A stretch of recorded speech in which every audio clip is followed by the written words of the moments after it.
আজকের ভিডিওটা সকালের নাস্তা থেকে শুরু করলাম। আজকে সকালের নাস্তায় পরোটা আর ডিম ভাজি করেছিলাম। আসসালামু আলাইকুম, কেমন আছেন সবাই? আশা করি ভালো আছেন। আমরাও আল্লাহর রহমতে ভালো আছি। তো ছেলে সকালে নাস্তা করে স্কুলে চলে গিয়েছে, আর এখানে আমরা দুজনে সকালের নাস্তাটা করে নিচ্ছিলাম। তো সকালের নাস্তার পরেই চলে আসলাম ঘরগুলো গুছাই নিতে। তো এখানে আমি খাটটা মুছে নিচ্ছিলাম।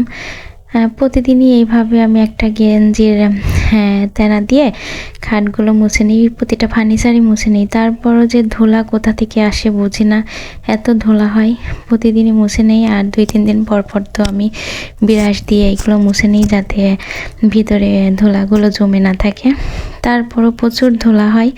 আসলে ধুলা কোথা থেকে আসে আমি বুঝতে পারি না।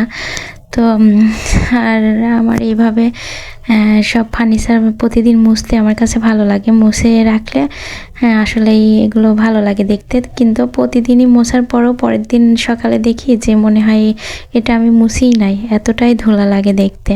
তো এখানে ছেলের রুমটাও গুছাই নিচ্ছি। আসলে রান্নার আগে ঘর বাড়িগুলো গুছাই নিয়ে রান্নাতে গেলে একবারে তো ঝামেলাটা একটু কমই হয়। রান্নার পরে আর তেমন কোনো ঝামেলা থাকে না। তো এখানে আমি রুমগুলো গুছাই নিয়ে চলে যাব দুপুরে রান্নাতে। তো এখানে আমি সবগুলোই ভালোভাবে মুছে টুছে নিয়ে চলে আসলাম দুপুরের রান্নায়। আজকে দুপুরের রান্নায় আমি লাউ দিয়ে শোল মাছ রান্না করব, আর লাউয়ের খোসা দিয়ে আলু ভাজি করব। তো লাউয়ের খোসাটা অনেক কম ছিল, ছোট লাউ, এজন্য খোসা অনেক কম হয়েছিল। তো তার সঙ্গে বেশ কিছু আলু দিয়ে আমি ভাজিটা করব।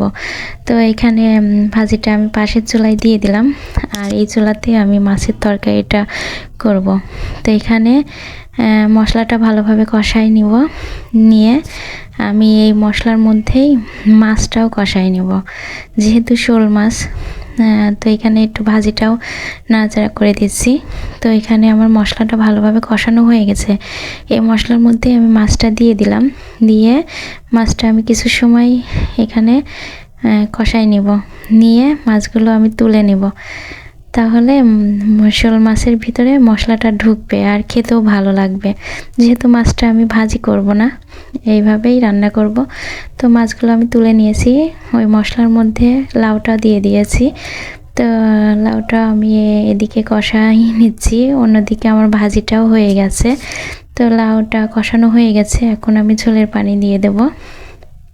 ঝোলের পানি দিয়ে মাছগুলো আমি এখনই দিয়ে দিব। তো মাছগুলো আমি দিয়ে দিচ্ছি। একটা মাছে যে কটা পিস হয়েছিল আমি পুরাটাই রান্না করলাম। যেহেতু আপনাদের ভাই শোল মাছটা অনেক বেশি পছন্দ করে, এজন্য আমি পুরা মাছটাই রান্না করলাম। তো এখানে আমি কিছু ধনিয়া পাতাও দিয়ে দিলাম। আসলে তরকারিটা অনেক ভালো হয়েছিল, খেতে অনেক ভালো হয়েছিল আসলেই।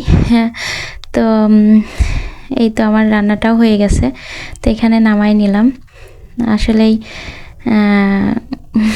লাউ দিয়ে শোল মাছের তরকারিটা ভালোই লাগলো খেতে। তো এখানে এই তো আমার লাউ দিয়ে শোল মাছ রান্না, আর এখানে এই তো লাউয়ের খোসা দিয়ে আলু দিয়ে ভাজি। তো সবাই ভালো থাকবেন, সুস্থ থাকবেন, নিরাপদে থাকবেন, আমাদের জন্য দোয়া করবেন।